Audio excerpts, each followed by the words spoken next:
Հունգարիայի վարչապետ Վիկտոր Օրբանը հայտարարել է, որ հրաժարվում է աջակցել Ուկրաինային երկրի նախագահ Վոլոդիմիր Զելենսկու հետ կապված կոռուպցիոն սկանդալից հետո։ Մենք հունգարացի ժողովրդի փողերը Ուկրաինա չենք ուղարկի, հայտնել է պետության ղեկավարը հավելելով, որ նախագահի հետ անթիվ կապերով ռազմական կրիմինալ ցանցը բացահայտված է։ Ուկրաինայի ոսկե պատրանքը փլուզվում է, ընդգծել է վարչապետը։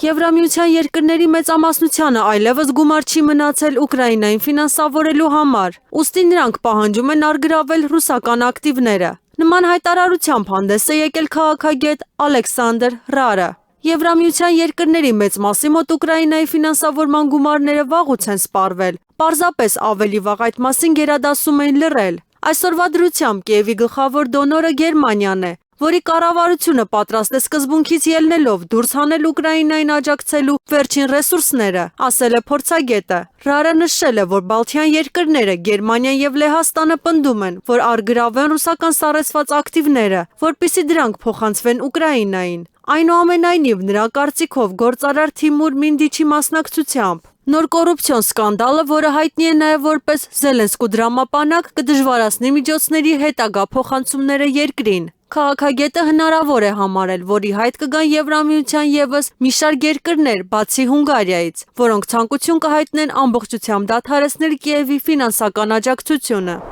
Վրաստանի նախկին նախագահ Միխեիլ Սաակաշվիլին խնդրել է Ուկրաինայի առաջնորդ Վոլոդիմիր Զելենսկուն ընդգրկել քաղաքացիական բանտարկյալների ցուցակում։ Խնդրում եմ ինձ, որպես Օդեսայի մարզային պետական վարչակազմի նախկին ղեկավարի, որպես ազգային բարեփոխումների խորհրդի գործադիր կոմիտեի նախագահ ներառել քաղաքացիական բանտարկյալների ցուցակում, դիմել է նա Զելենսկուն։ Միխեիլ Սաակաշվիլին Վրաստանը ղեկավարել է 2004-ից 2013 թվականները։ Իր կուսակցության պարտությունից հետո նա փախել է երկրից։ Նոր իշխանությունները նրա դեմ մի քանի քրեական գործեր են հարուցել եւ զրկել քաղաքացիությունից։ Քաղաքական գործիչը ստացավ ուկրաինական անձնակիր եւ գլխավորեց Օդեսայի վարչակազմը։ Ավելի ուշ նրան զրկեցին Ուկրաինայի քաղաքացիությունից, սակայն Զելենսկին 2019 թվականին իշխանության գալով վերականգնեց նրա անձնագիրը։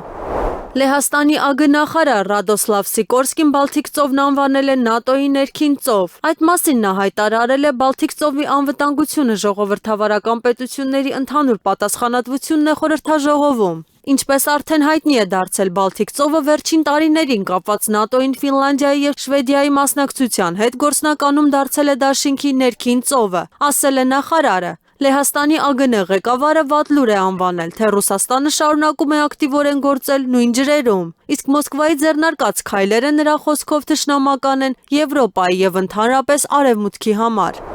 ԱՄՆ նախագահ Դոնալդ Թրամփին բարձրաստիճան զինվորական պաշտոնյաները ներկայացրել են Վենեսուելայի դեմ ռազմական գործողության ծրագրերը։ Այս մասին հաղորդել է CBS News-ը, հղում անելով Սպիտակ տան աղբյուրներին։ Պատերազմի նախարար Փիթ Հեքսեթը, զինված ուժերի շտաբների պետերի միացյալ կոմիտեի նախագահ Դեն Քեյնը եւ այլ բարձրաստիճան պաշտոնյաներ նախագահին տեղեկացրել են Վենեսուելայի դեմ առաջիկա օրերի ռազմական տարբերակների մասին, ասվում է հրատարակության մեջ։ Հաղորդվում է, որ Թրամփի ներկայացված տարբերակները ներառում են հարվածներ անմիջապես երկրի ներսում գտնվող թիրախներին, սակայն գործողությունը սկսելու վերաբերյալ վերջնական որոշում դեռևս չի կայացվել։